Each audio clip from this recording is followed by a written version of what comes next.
रत्नागिरीमध्ये मराठा समाजाची बैठक संपन्न। बैठकीला जिल्ह्यातील 9 तालुक्यातील मराठा पदाधिकाऱ्यांची उपस्थिती। कुणबी मराठा प्रमाणपत्र स्वीकारण्यास कोकणातील मराठा समाजाचा विरोध।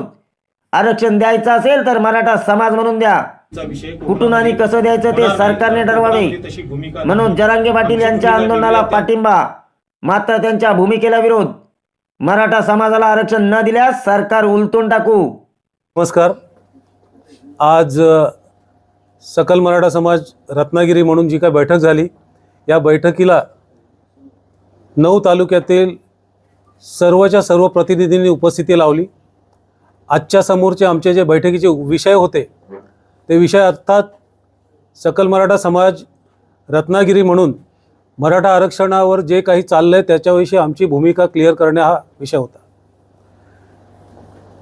अंतरवाली सराटीमध्ये जरांगेंनी जे उपोषण चालू केलेलं आहे त्या उपोषण आणि मराठा समाजाची मागणी याबाबत सविस्तर चर्चा झाली आणि आज जो काही निर्णय झाला आहे तो आम्ही तुमच्यासमोर ठेवत आहोत। मराठा म्हणून कोणी आंदोलन करेल त्याला एक मराठा म्हणून आमचं संपूर्ण पाठिंबा असेल।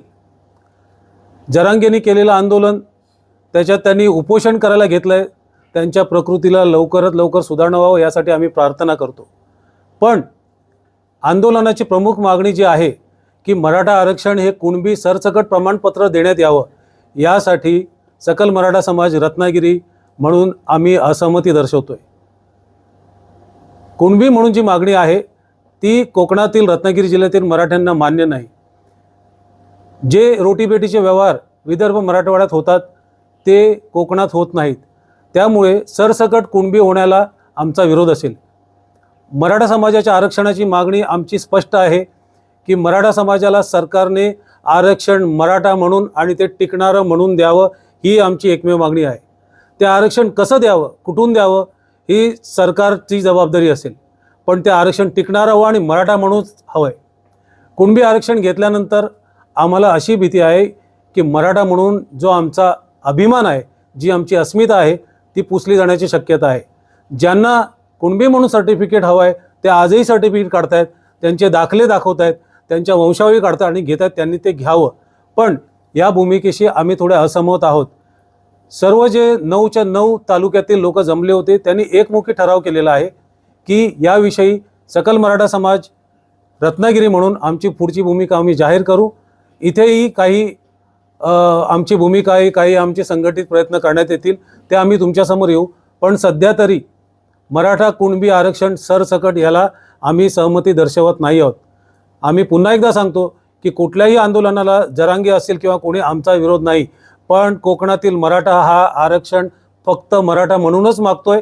आम्ही सरकारला विनंती करतोय, आरक्षण द्यायचं असेल हे दुटप्पी खेळ खेळू नका। सरकारलाही माहिती आहे आरक्षण द्यायचं आहे तर ते मराठा म्हणूनच देता येईल। मराठा ही व्याख्या जी आहे ही सर्वसमावेशक आहे, ही सर्वांना समावेश करून घेणारी आहे। त्याच्यात सर्व कुणबी असतील किंवा अजून कोणी असतील सगळे बसतात, तर आरक्षण मराठा म्हणूनच द्यावं। जर या सरकारने ज्या ज्या वेळेला हे निवडणुका झाला त्यावेळेला यांचे अजेंडे होते की आम्ही मराठा आरक्षण देणार, आता जर यांनी मराठा आरक्षण दिलं नाही तर येणाऱ्या निवडणुकीत सर्वच्या सर्व पक्षांना, सत्ताधारी असतील किंवा विरोधक, त्यांना याचे परिणाम भोगावे लागतील। तिचा विषय कोकणामध्ये होणार नाही, कारण कोकणामध्ये तशी भूमिका नाही। आमची भूमिका वेगळी आहे, ते आता ती विषय झालेली आहे। त्यामुळे अशा प्रकारचा पुढाऱ्यांना विरोध करणे किंवा पुढाऱ्यांना गावबंदी करणे असा कोणताही निर्णय आजच्या तारखेला तरी आम्ही कोणताही घेतलेला नाही। कारण इथले जे काही राजकीय जे लोक आहेत ते आमच्या समाजातलेच आहेत आणि त्यांचा कायम समाजाच्या बाजूने किंवा इतर सगळ्या गोष्टी बाबतीने पाठिंबा असतो, त्यांचं सहकार्य असतं। त्यामुळे उगाचच कुठल्या तरी भूमिका घेऊन त्यांना विरोध करणे हे आम्हाला मान्य नाही। निवडणूक आता तुमचे तालुक्याचे सर्व आमदार आहेत, जेवढे आमदार आहेत किंवा खासदार ते सर्व मराठा आहेत, मात्र ते आमदार किंवा खासदारकी सोडून एक मराठा बांधव म्हणून तुमच्या दाद इथं पाहिजे होते, ते दिसत नाहीत। नाही, हा राजकारणी म्हणून नाही बोलत आहे। सुरुवातीतच सांगितलेलं आहे की जे राजकारणात आहेत त्यांच्या राजकारणाच्या मर्यादा आहेत। जो समाज त्या राजकारणात काम करतो त्यांना ती विशेष त्या पद्धतीने ते काम करतात, त्यांना आमचा आडकाठी नाही। परंतु समाज म्हणून ज्यावेळेस आम्ही उपस्थित राहतो त्यावेळेस सर्व समाज हा वेगवेगळ्या भागातून आलेला असतो आणि तो बिगर राजकीय असावा आणि हे संघटन बिगर राजकीय असावं, ही प्रमुख भूमिका घेऊन म्हणून आम्ही साधारणतः सर्व समाज जे काही राजकीय पुढारी आहेत त्यांना लांब ठेवलेला आहे। परंतु याचा अर्थ आमचा कुठल्याही राजकीय पुढाऱ्याला कोणत्याही प्रकारचा म्हणजे अस्पृश्यता अशी नाहीये. ठीक आहे, धन्यवाद. निवडणुकांच्या पार्श्वभूमीवरती मराठा आरक्षणाचा जो मुद्दा आहे किंवा फॅक्टर तो चालवला जातोय का? नाही, असं काही निवडणुकीच्या भूमिकेवर आम्हाला असं काही वाटत नाहीये. आमच्या भूमिका स्पष्ट आहेत.